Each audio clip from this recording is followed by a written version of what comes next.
I was never racist until you bastards flooded us with tens of millions of degenerates from every dark hole corner of the universe.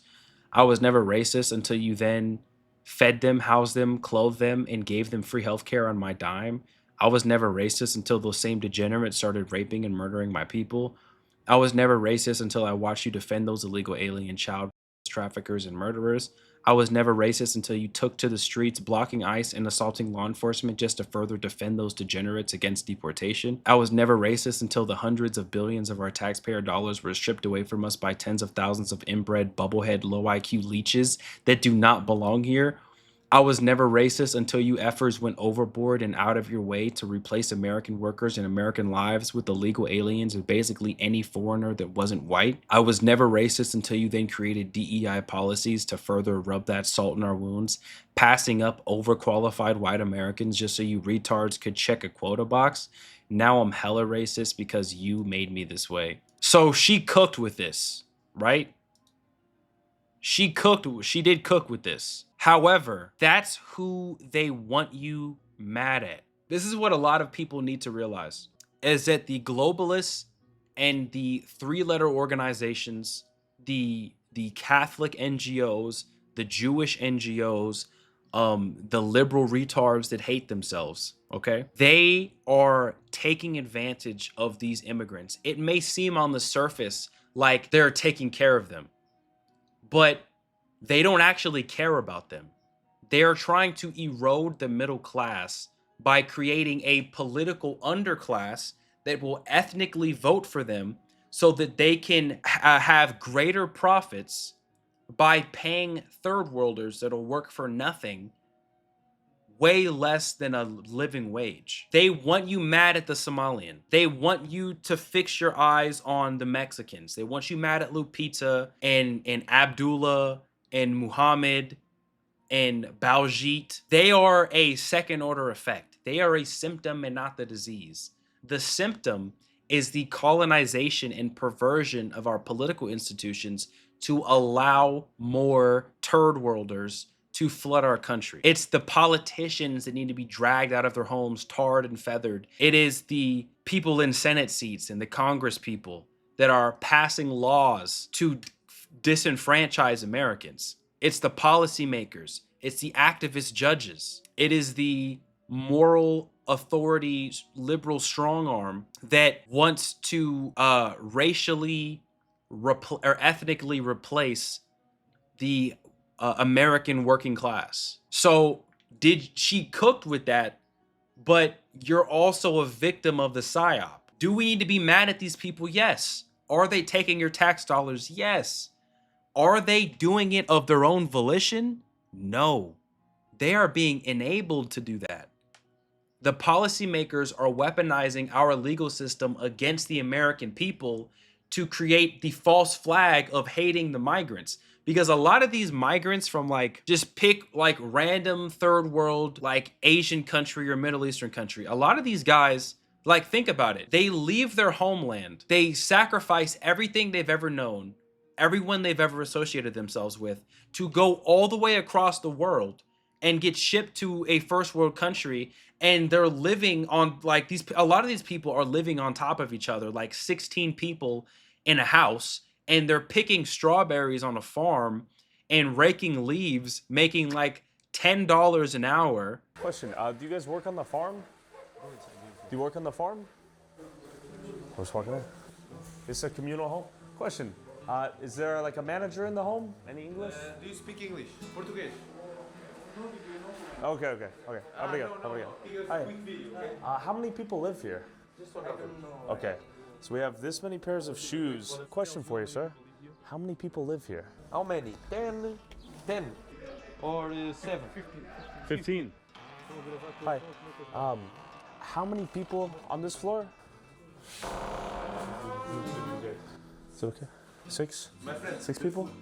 Okay, so we have 1. Do you want talheres or not? Knife and fork? No need. Sorry for interrupting. How many people live on this floor? Where are you from? Texas. How many people? So we have 1. How many people? Just okay. So it says 6 people live here. So we have all these pairs of shoes. Room 1, 2, 3. It's very difficult to survive. What do you use your money for? My family is here. I see. You support your I have family. to pay What are you doing here? around 800 for family house. Okay, I'll let you attend to your pot. And you work on the farm? Yes. Okay, thank you. And they're sending half of that money back to their families. It's like these people they're not bad people. They're opportunistic like any other person would be if they live in a shithole country. And you shouldn't be racist towards these people because they're being permitted and facilitated by your government. We have to vote these people out and never let them back. And not only do we have to vote them out, get these people out of office, there has to be extremely harsh punishment. We have to stop letting women vote categorically. Nobody with a weak backbone that isn't ready to publicly execute elected officials for treason, you shouldn't be able to vote. If you hesitate for a second and you think that it's too harsh to put activist judges in jail for 30, 40 years because they let off a career criminal that's been convicted of like 32 felonies, a career criminal that has just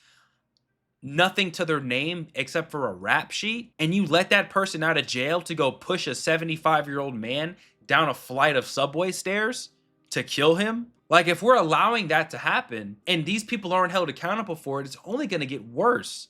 And then you're getting racist towards the crazy psychopath.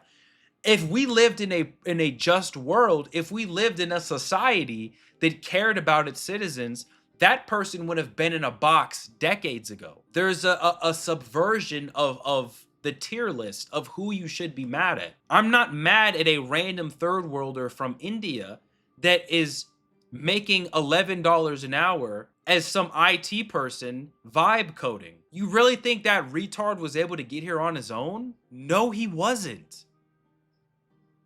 These people are abandoning everything they've ever known to come to America because these sick leftist NGOs are selling them a dream. And not only this, they're double dipping.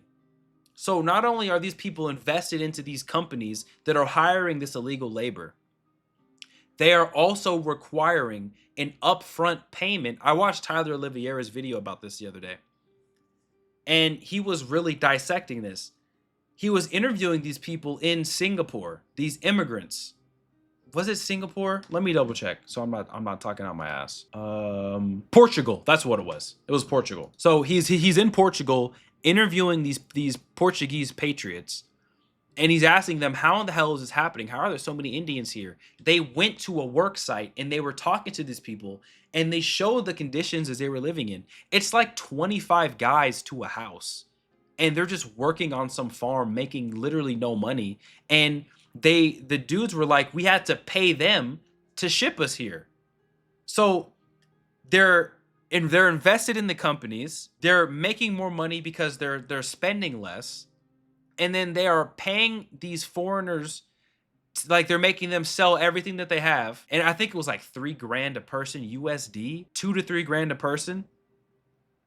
And then they're sending them over here under the guise of persecution and poverty. And they're asked, like, was life better in your home country or was life better here? Like, life's better in our home country. We're just here to send money to our families. That's who these demons want you mad at. And unfortunately, ma'am, for as banger of a tweet as this is, you have still yet to look past the second order and third order effects of the migration. This whole racial thing is a fallacy. It's culture, and it is malicious compliance of people that hate your country and are only acting within their own best interest to enrich themselves at the expense of the American taxpayer. W take that made you come to this conclusion? Because I don't think a lot of people have this level of self-awareness.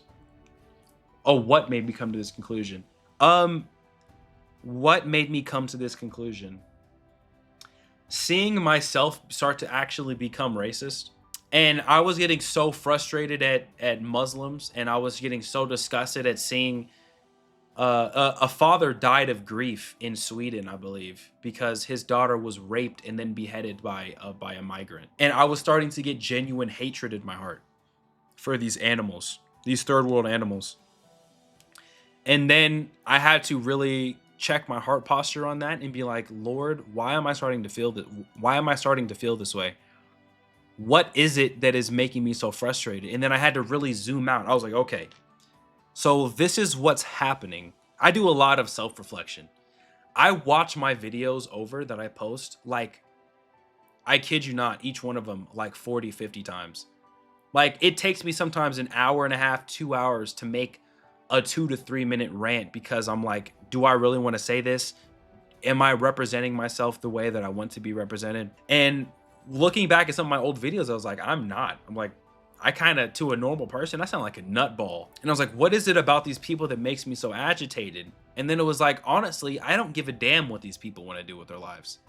They can do these Muslims, these third worlders, just don't bring that shit over here. But who's bringing it over here? Because if $1 equals 1,000,000 rubles in Iran, how are they getting here? None of this is organic. They're not migrating because they felt like it. My own country is working against my best interests. So then I started doing research. Who's actually facilitating this? NGOs, Jewish NGOs, Catholic NGOs, and the United Nations weaponizing international law and like national guilt against these policymakers. And we also have so many compromised politicians that are being paid.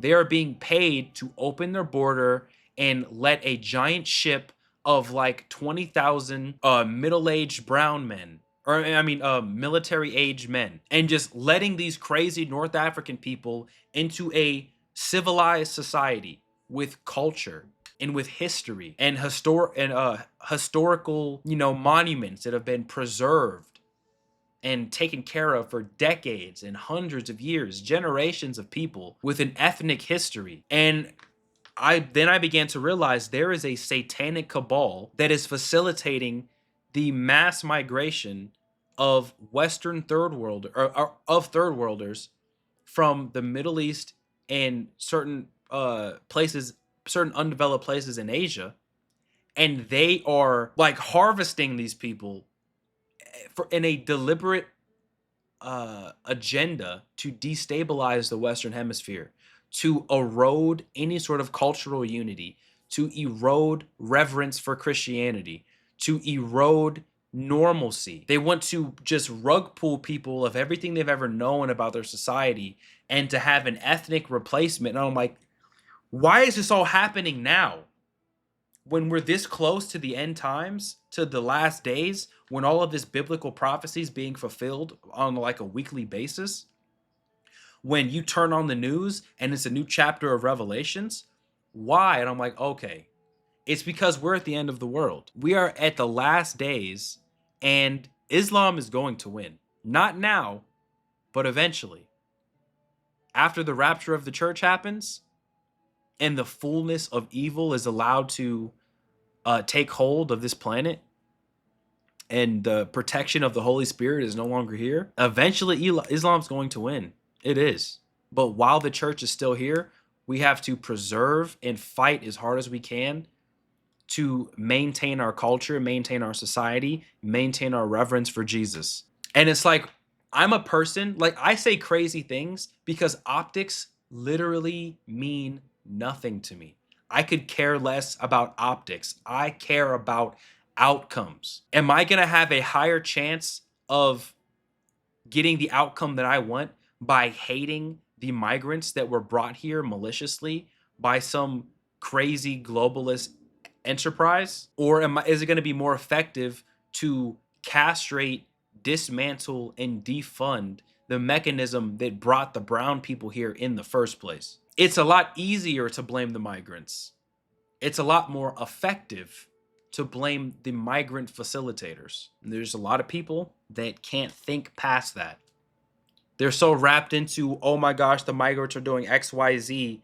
The migrants are just living life doing what they do because that's how they live in their country. These are uncivilized, crazy people. I'm not even mad at them, really. Do I think it's nuts from a cultural perspective? Of course. but their culture is different. That's why you can't just be bringing people over here. They have to love your country and want to assimilate. And we have so many forces working against our country's best interests. We have Qatar funding the colleges, turning the next generation of adults into domestic terrorists that hate themselves, that are, you know, communist sympathizers.